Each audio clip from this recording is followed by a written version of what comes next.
que peut-il se passer si les putschistes disent « on est là, on y reste, on plante le drapeau, on a raison et on va tenir le temps qu'il faudra ». Ça ne peut pas bien se terminer. Ou alors, ça veut dire qu'on arrive à des situations de crise intense, soit parce que s'ils veulent déloger cet ambassadeur, il faudra prendre des moyens brutaux. Ouais. Je vous rappelle qu'il y a encore 1500 militaires français sur place. Soit ils transigent et ils font en sorte que cet ambassadeur puisse rester, mais sans aucune possibilité d'intervenir sur le plan diplomatique, et auquel cas, ce serait un peu une forme de défaite pour eux.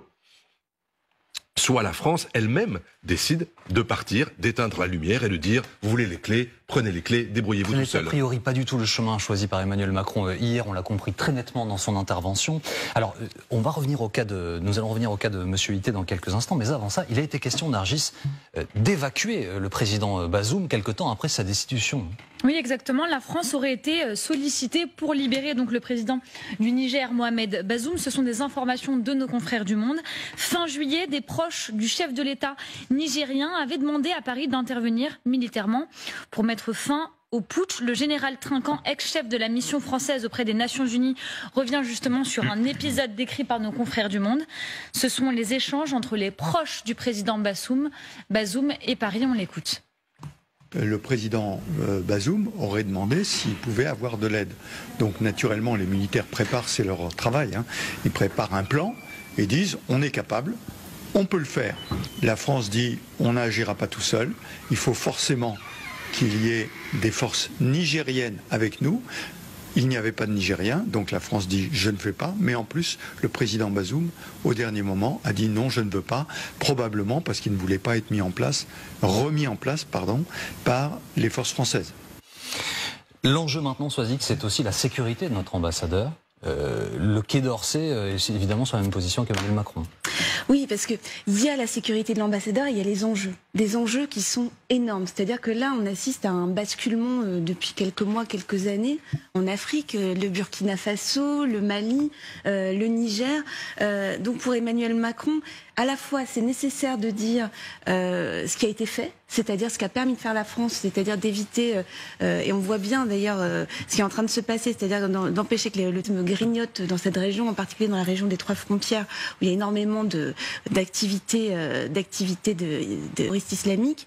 Donc la volonté d'Emmanuel Macron, c'est de dire on tient, et pourquoi on tient? Parce que c'est un intérêt général, et en même temps, il a besoin de faire entendre aussi la voix de la France, c'est-à-dire de dire on est là, on est fort et on garde notre ambassadeur, mais combien de temps ça va pouvoir durer? Alors, il y a ce que dit Emmanuel Macron, il y a les grandes déclarations d'intention, mais c'est vrai que d'un point de vue pour la sécurité de l'ambassadeur, si ça continue comme ça, on voit mal comment il va pouvoir rester sur le territoire nigérien. Soyons très très concrets. Nous allons vous montrer une carte. Vous allez voir cette carte de Niamey. La distance, François, qui sépare l'ambassade de France du palais présidentiel. On vous a pas mis la distance là, mais c'est 5 minutes. En voiture. 5 minutes en voiture.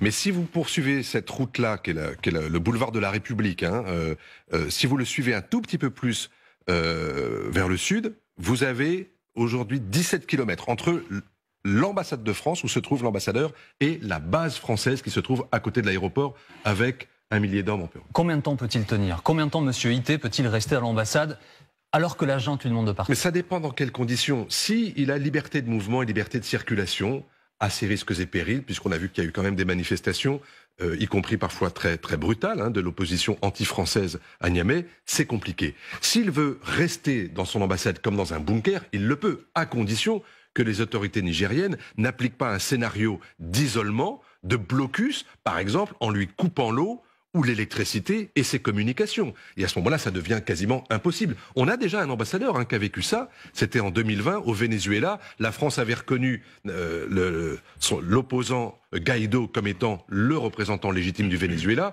Et l'ambassadeur, pour avoir exprimé ce soutien, avait été isolé dans son ambassade par le gouvernement Maduro. Ça avait duré 6 semaines.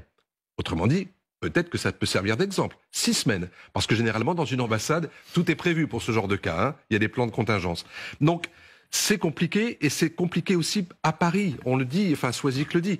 Pour le Quai d'Orsay, pour l'Élysée, pour le ministère de la Défense, il va falloir gérer cette crise sur le long terme. Mais pourquoi reste-t-on?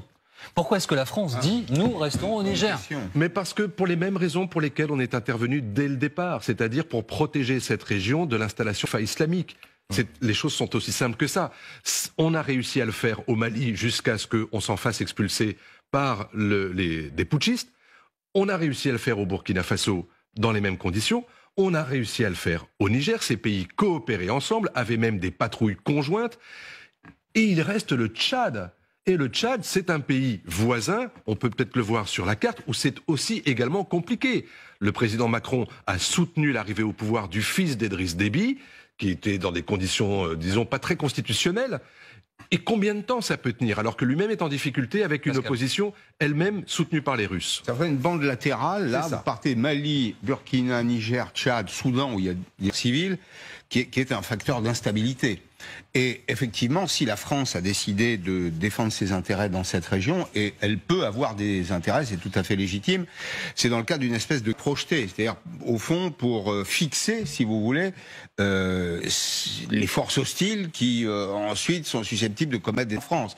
Mais nous ne nous faisons pas beaucoup d'illusions. Il y a un véritable enjeu géopolitique autour de l'Afrique. Nos intérêts, pour être très clair, nos intérêts au Niger. On voit sur la carte du Niger, au nord du Niger, là vers la frontière algérienne, il y a un massif où se trouvent les mines d'Arlit. C'est de l'uranium notamment. On a aujourd'hui, on peut se passer de l'uranium qui vient de cette région parce qu'on a diversifié nos approvisionnements. Tous ceux qui vous disent le contraire vous racontent des cracks. Donc pour nous, de ce point de vue, si vous voulez, le Niger n'est pas un enjeu central. En revanche, c'est un enjeu pour les Russes, pour les Chinois, l'Afrique. L'Afrique, continent peut-être du 21e siècle, 2,5 milliards d'habitants, c'est un enjeu géopolitique de survie agricole pour la Chine. La Chine y a acheté des terres arables. C'est un enjeu pour la Russie et probablement pour les Américains aussi, qui ne seraient pas mécontents de voir les Français refluer. On voit bien qu'on est dans une forme d'impasse, parce que ces autorités putschistes, elles ne sont aujourd'hui reconnues par personne.